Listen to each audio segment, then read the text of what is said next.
You are watching Grace Television.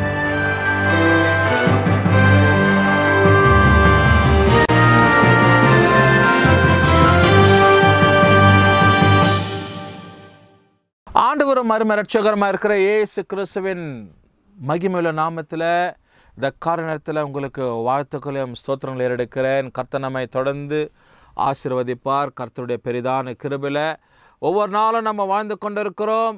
ஆகையினால் இந்த காலை நேரத்தில் மறுபடியும் இன்னொரு எபிசோடு ஆகிய இயேசுவோட பேசும் நிகழ்ச்சியில் உங்களை நேர்முகமாக சந்திப்பதில் மிகுந்த மகிழ்ச்சியாக இருக்கிற கர்த்தர் நம்மை ஆசீர்வதிப்பார். அதை தொடர்ந்து இந்த நிகழ்ச்சியில் இணைந்திருங்க. அநேகர் பார்த்து பிரமிப்படைகிறாங்க, ஆசீர்வதிக்கப்படுறாங்க.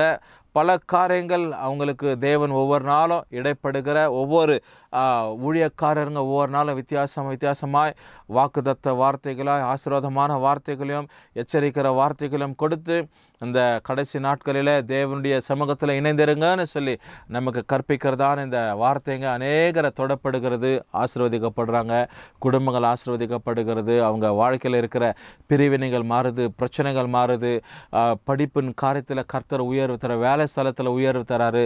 இப்படி கர்த்தர் கவனமாக ஒவ்வொரு காரியத்தை செயல்படுறதுனால அநேகர் ஆசீர்வதிக்கப்படுறாங்க. கர்த்தர் தொடர்ந்து பாதுகாத்து ஜனங்களை நடத்தி கொண்டு இருக்கிறார். ஆகினால் இந்த காலை நேரத்தில் உங்களையும் கர்த்தர் ஆசீர்வதிப்பார்.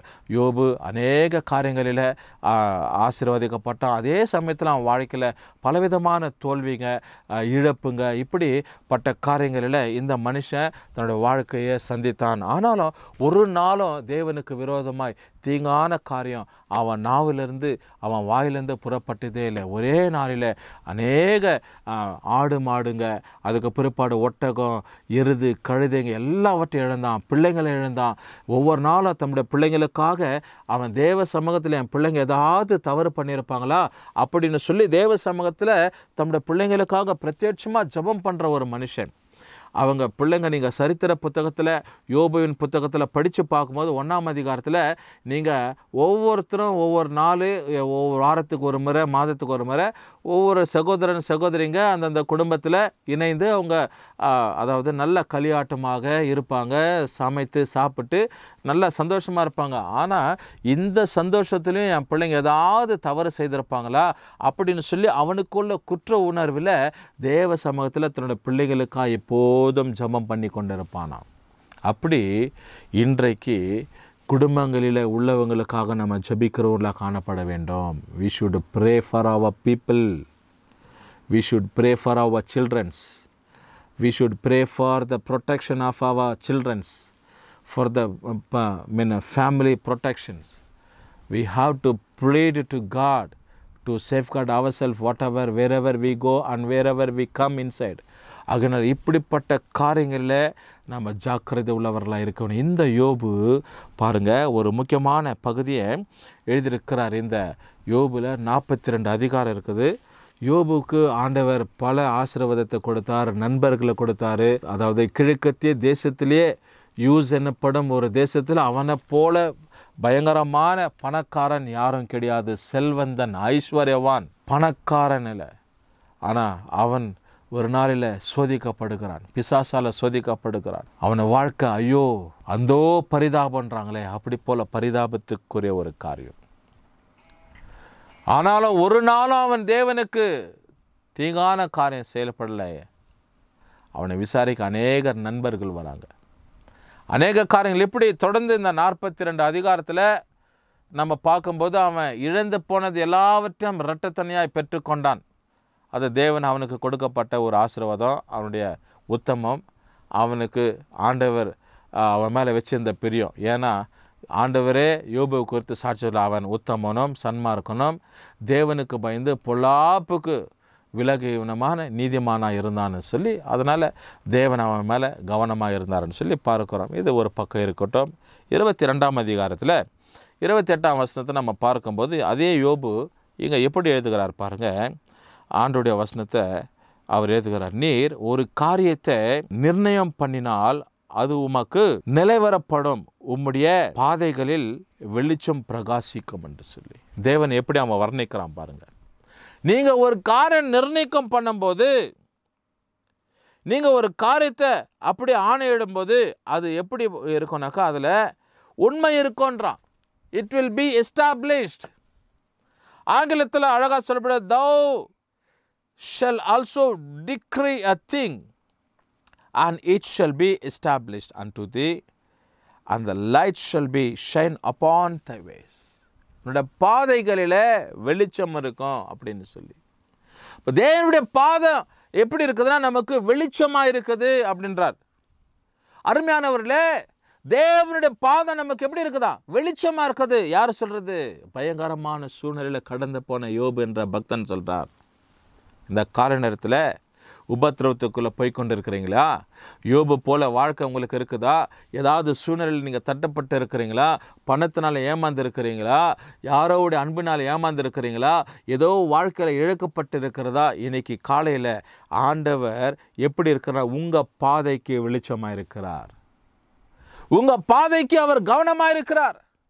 நேர் வழியில் நடத்துவதற்கு, வெளிச்சமான வழியில் நடத்துவதற்கு ஆண்டவராக தேவனுடைய பாதைக்கு எப்படி இருக்கிறார்? வெளிச்சமாக இருக்கிறார்னு சொல்லி ஆண்டவருடைய வசனத்தை வாசிக்கிறோம். அருமையான தேவஜனமே, இந்த வசனத்தை கவனிக்கிற சகோதரா சகோதரி, வாலிப தம்பி தங்கச்சி, ஊழியம் செய்கிற ஊழியக்காரர் ஐயா அம்மா, உங்கள் வாழ்க்கையில் ஏசப்பா எப்படி இருக்கிறவங்க பாதைக்கு வெளிச்சமாக இருக்கிறார். என்ன ஒரு அழகான ஒரு வார்த்தை பாருங்க. தம்முடைய வாயினால தீங்கு செய்யாத ஒரு மனுஷன், அவருடைய மனைவி கூட அவனை திட்டுறாங்க, யோ இன்னமும் உத்தமத்தில் உண்மையா இருக்கிறாயான்னு கேட்டு. இன்னுமாவும் உத்தமத்தில் உண்மையா இருக்கிற? உன் ஆடுங்க செத்தது போதாதா? ஒட்டகம் செத்தது போதாதா? கழுதிங்க செத்தது போதாதா? ஏறு மாடுங்க செத்தது போதாதா? பத்தாக்குறமைக்கு வேலையாட்கள் செத்தாங்க, என் பிள்ளைங்களும் செத்துட்டாங்களே, இன்னுமாவும் உத்தமத்தில் உண்மையா இருக்கிற அப்படின்னு சொல்லி பேச்சை வாங்கி கொண்ட ஏசப்பட்டதான இந்த நல்ல மனுஷன் ஆண்டவரே சாட்சியாக சொன்னார் பாரு அவனை குறித்து. உத்தமனும் சன்மார்க்கனும் தேவனுக்கு பயந்து பொல்லாப்புக்கு விலகி இருக்கிறவன் யோபு. இந்த மனுஷன் தேவனை குறித்து எழுதுகிறார். ஆண்டவரே, உம்முடைய பாதைகளில் வெளிச்சம் இருக்குது. Beautiful verses. இப்படிப்பட்ட வார்த்தைகளை கோடிட்டு வைத்துக்கொள்ளணும், சிந்தனையில் வச்சுக்கொள்ளணும், இருதயத்தில் வச்சுக்கொள்ளணும். இந்த இப்படிப்பட்ட வசனங்கள் தான் நாம் சோர்ந்து பலவீனப்பட்டு படுத்திருக்கிறோம் பாருங்க. பலவீனமான சூழ்நிலை பிசாசு அடிச்சிருக்கிறான் பாரு. ஏதோ ஒரு விபத்து வந்திருக்குது பாரு, ஏதோ ஒரு பலவீனம் வந்திருக்குது பாரு. அந்த சமயத்தில் இந்த வார்த்தைங்க உங்கள் வாழ்க்கையில், நம்ம வாழ்க்கையில் ஒரு பிரகாசிப்பை, ஒரு வெளிச்சத்தை, ஒரு உயிர் மூச்சை கொண்டு வரும். இந்த வசனத்தை வாசிக்கிறோம் பாருங்க. உம்முடைய பாதைகளில் வெளிச்சம் பிரகாசிக்கும். ஆண்டுடைய பிரகாசிப்பு நம்முடைய வாழ்க்கையில் எப்பவுமே நமக்கு இருக்குன்றார்.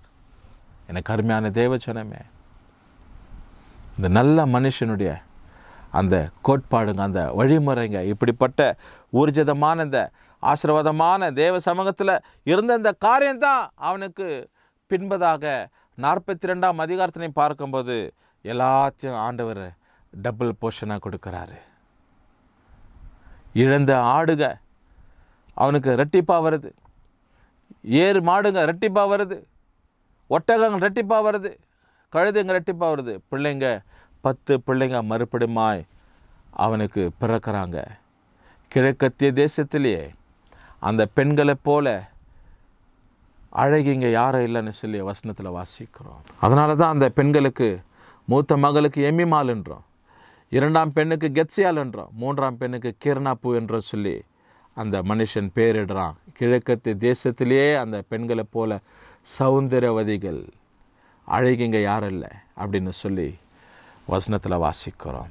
ஏன்னா தேவனை முற்றிலுமாக சார்ந்தான், உம்முடைய பாதம் தான் எனக்கு வெளிச்சம் என்று சொல்லி ஜெபிப்போம். நல்ல பிதாவே, இந்த காலை நேரத்துக்கு நன்றி ஆண்டவரே. ஆண்டவரே, இந்த வசனத்தில் இந்த யோபு 22:28 எழுதப்பட்டிருக்கிறது போலப்பா, உம்மை முற்றிலுமாய் நம்பி சார்ந்திருக்கிறார். கர்த்தர் தொடர்ந்து ஆசீர்வாதம் பொறுப்படுத்திக் கொள்ளுங்க. அப்படி போல நம்முடைய பிள்ளைங்க வாழ்க்கையிலையும் உண்மையே சார்ந்திருக்க நீரே உம்முடைய பாதம் தான் எங்களுக்கு வெளிச்சம் என்று சொல்லி யோசிக்கட்டும். துதி கன மகிமம் கொரவேற்க எடுக்கிறோம். இயேசு கிறிஸ்துவின் நாமத்தில் ஜெபிக்கிறோம் நல்ல பிதாவே, ஆமென். கர்த்தர் நம்மை ஆசீர்வதிப்பாராக.